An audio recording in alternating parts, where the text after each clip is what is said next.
Welcome back to Mastering Unreal Engine Game Development.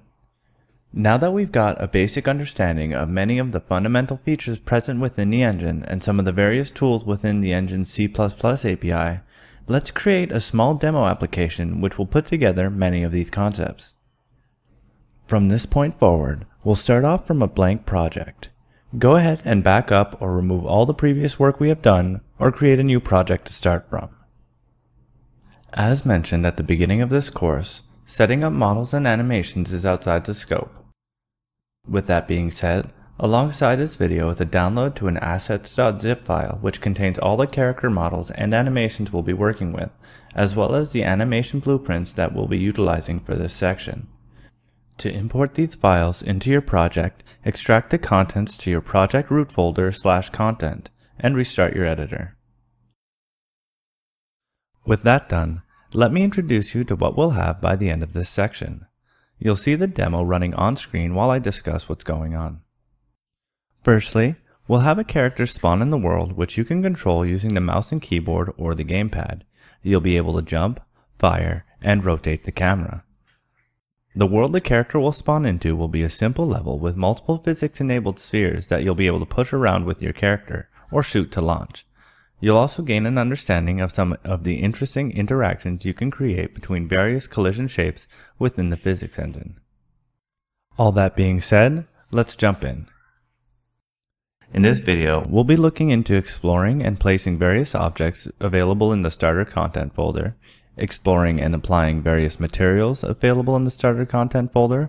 We'll go over the basic layout of the demo level and also discuss the various options for lighting within a level. Since building and placing all the props into our demo level is a lengthy process, what I'll do is fly around my demo level and explain where and how I placed all my assets. You can download this level inside the section4.zip file. Many hours should be spent familiarizing yourself with the Unreal Editor's level editing tools. We'll start off with the basics. In the Starter Content/Architecture folder, we have several useful pre-built meshes. I use the wall _400 by 400 and the floor _400 by 400 for our main walls and floor. The length and width of the floor is set to 10, and the walls have the same scale but the height is set to 3. In one corner, I build a little hut out of one wall _door _400 by 400 and one wall _window _400 400 covered with another floor. On the side of this hut, I've built a staircase out of several SM_stairs that is located in the Starter Content/props folder. I had to go into the mesh editor and change the default collision settings on this mesh for it to properly collide with the player. You can see me doing this in the footage now, changing the collision complexity to use complex collision as simple. I've also placed some bushes at the base of the hut. These are also located in the props folder. To give our staircase a more realistic look, I've placed a few pillars along the outside edge underneath the stairs. Inside the hut, I've placed an SM_couch from the props folder along the wall and a P_fire in the middle from Starter Content/particles. Finally, I've placed multiple shapes around the level, mostly spheres. Each shape has had their physics enabled in the details panel. All these shapes are located in Starter Content/shapes. To light our scene and provide some ambience, I've placed a point light in each of the top corners of the area.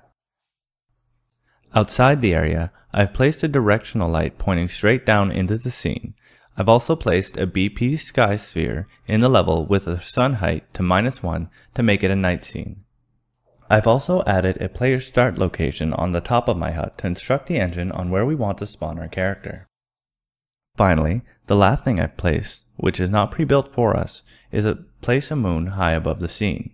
The moon itself is a simple sphere with a simple white emissive material applied to it.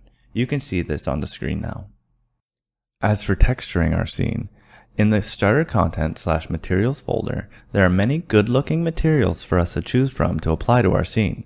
I took my time dragging materials from this folder onto the various objects in my scene until I was satisfied. Once finished, this was the result. As mentioned, you can get this level as demolevel.uasset, which is inside the section4.zip file. I highly encourage you to attempt to build your own level, as it's essential to become familiar with the various tools offered by Unreal Editor's level editor.